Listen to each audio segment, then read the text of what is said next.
है। हालांकि इस बीच कुछ खुलासे भी सामने आए शर्जील इमाम को लेकर के, वो खुलासे क्या है वो भी आपके सामने रखते हैं। देखिए, जिस तरीके से यहाँ पे कहा गया है, खुलासा ये है कि समाज को बांटने का षड्यंत्र यहाँ पे रचा गया। दिल्ली दंगा जो था, सुनियोजित साजिश यहाँ पे रची गई थी, प्री प्लान था, समाज को बांटने का षड्यंत्र था, जिस तरीके से इसकी ओर से भाषा का इस्तेमाल किया गया। सुप्रीम कोर्ट में ये वीडियो दिखाया गया है, दलील यहाँ पे रखी गई है एसडी राजू की ओर से। शर्जील इमाम ने लोगों को उकसाया, ये दलील दी गई है, बताया गया है असम को भारत से अलग करने की साजिश रही उसकी। जिस तरीके की भाषा हमने आपको भी सुनवाई है, चिकन नेक सिर्फ मुसलमानों का है, इस पर सिर्फ मुसलमानों का हक है, इसके भाषण में ये बोल है इसके। दिल्ली दंगा सुनियोजित साजिश है, ये भी सामने आया है और बहुत सारी बातें यहां पर कोर्ट में रखी गई हैं। जो भाषण सामने आए हैं वो भी हमने आपको सुनवाई। जरूर करते हैं सहयोगी जतिन का। जतिन, दिल्ली दंगों के वक्त जो भाषण दिए गए शर्जील इमाम की ओर से, इसको आज एविडेंस के तौर पे सुप्रीम कोर्ट में भी रखा गया है। अब ये दुनिया के सामने आ गया रिपब्लिक के माध्यम से, और ये बताता है कि किस तरीके से लोगों को भाषणों के जरिए बरगलाया गया, उकसाया गया, भड़काया गया दंगों के लिए।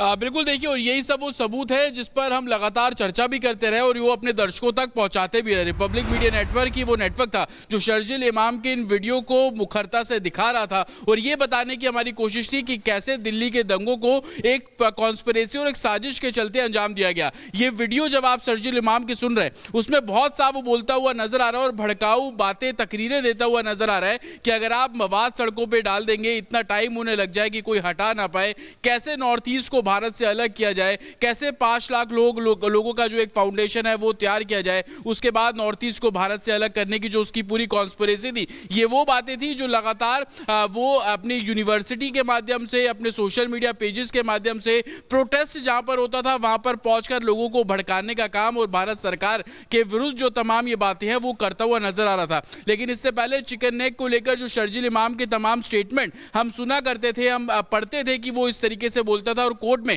तमाम ये दलीलें दी जाती थी उसकी जो जमानत याचिका जब लगाते थे और उसका विरोध जब भारत सरकार और लीगल टीम करती थी। अब वो वीडियो साफ तौर पर अपने दर्शक देख सकते हैं कि कैसे वो नॉर्थ ईस्ट को भारत से अलग करने की जो कॉन्स्पिरेसी है वो कर रहा था, कैसे लोगों को भड़का रहा था, किस तरीके की बातें वो करता है। वो आप देखिए उसकी मानसिकता किस तरीके की थी कि 5 लाख लोगों का एक फाउंडेशन तैयार कर ले और उस फाउंडेशन का मकसद क्या है, भारत सरकार से लड़ना, भारत सरकार को परेशान करना और कहीं ना कहीं नॉर्थ ईस्ट को भारत से अलग करने की उसकी कॉन्स्पिरेसी। और यही सब दलीलों को देखकर आपने देखा कि 2020 में दिल्ली में जो दंगे होते हैं उसका क्या कुछ रुख रहा, कैसे नॉर्थ ईस्ट दिल्ली की अगर हम बात कर ले तो वो किस तरीके से वहां पर आगजनी हुई, पुलिस बल पर पथराव किया गया, एक पर्टिकुलर कम्युनिटी को जो है वो टारगेट किया गया। वो दंगों का मकसद कैसे जामिया के सीए प्रोटेस्ट से शुरू होता है और किस तरीके से पूरी दिल्ली में वो दंगों की तस्वीर, खासतौर पर नॉर्थ ईस्ट और जहां जहां ये लोग प्रोटेस्ट करने उस समय बैठे थे, चाहे वो चांदबाग का इलाका ले लीजिए, जामिया का इलाका ले लीजिए, शाहीन बाग का इलाका ले लीजिए।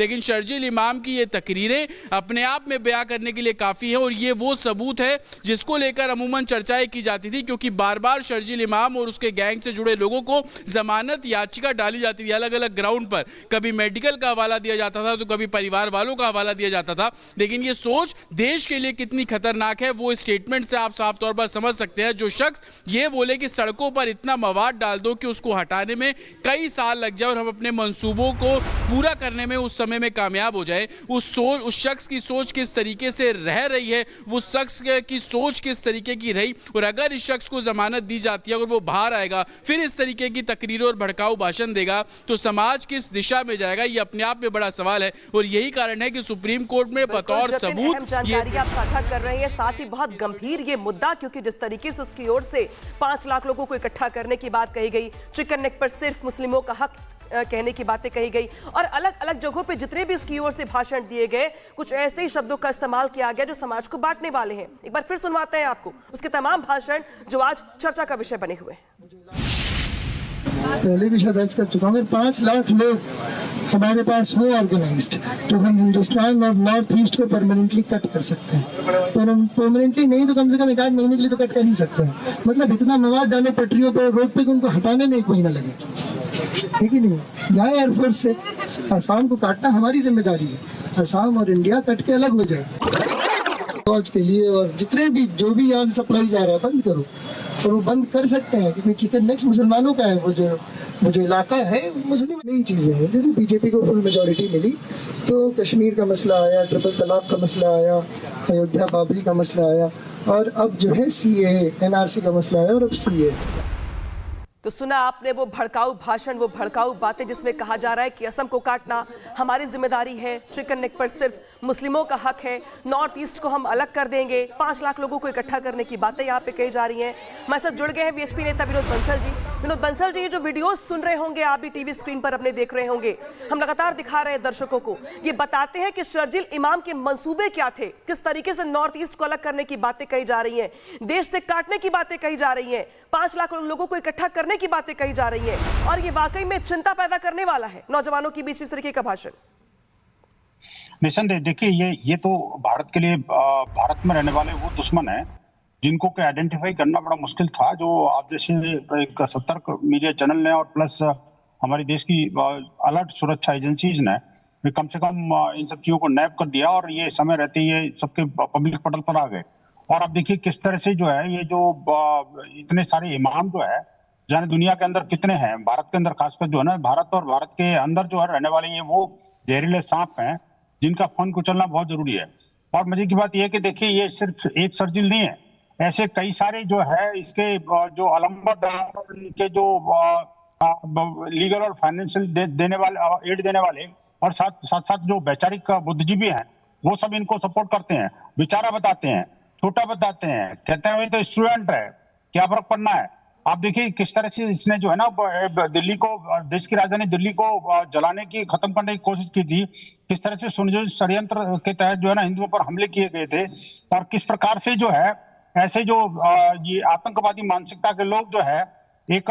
वैचारिक यूनिवर्सिटी के अंदर जो है वो जिहादी एजेंडा चलाते हैं, ये किसी से कोई छुपा हुआ नहीं है। लगातार इस तरह के लोगों के जो जहरीले भाषण हैं और जो जहरीले वक्तव्य हैं, वही इस तरह के डॉक्टर उमर जैसे जो एक कहते हैं व्हाइट कॉलर मॉड्यूल के सरगना बनते हैं फिर, और आखिरकार ये लोग हैं जो उनको खाद पानी बीज देने का काम करते हैं। लेकिन दुर्भाग्य यह है कि इस मामले को लेकर के आज तक कोई मुस्लिम संगठन भारत का बोला क्यों नहीं। आखिरकार दारुल उलूम देवबंद, जमीयत उलमा हिंद जैसे संगठन अपने आप को राष्ट्रवादी कहते हैं, वो कहते हैं हमने देश की उन्नति में भाग लिया, देश की अपने स्वाधीनता में भाग लिया। कैसी स्वाधीनता भाई, कैसी स्वाधीनता की मानसिकता से आप ग्रसित हो। और ऊपर से ये जमीयत उलमा हिंद की तो वेबसाइट खुद कहती है कि हम उनको टेररिस्ट को लीगल एड प्रोवाइड करते हैं। आप सोचिए कि कितनी बड़ी बात है कि जिस देश के अंदर खाते हैं उसी में छेद करते हैं, उस थाली में छेद करते हैं। ये जो मानसिकता है ना, आखिरकार क्यों मौन पर धारण किया हुआ। मैं कहना चाहता हूं देश का सारा विपक्षी जो धड़क है वो भी इन मामलों को लेकर के इनको समर्थन करते तो नजर, लेकिन इनको मुंह से एक निंदा का शब्द नहीं निकलता। ये बेहद गंभीर मामला है और इस गंभीरता के साथ में इस मामले को लेना चाहिए कि आखिरकार कहां चुप गए वो माया, ममता, टीपू और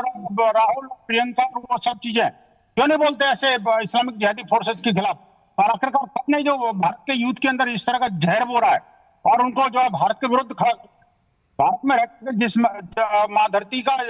जिस माँ भारत माँ का ये जो अपमान कर रहे हैं, उस पर हमला उसको लहूलुहान करने की कोशिश कर रहे हैं। जनता जाग चुकी है। और अब वो जमाना की बात तो यहाँ पर ये है कि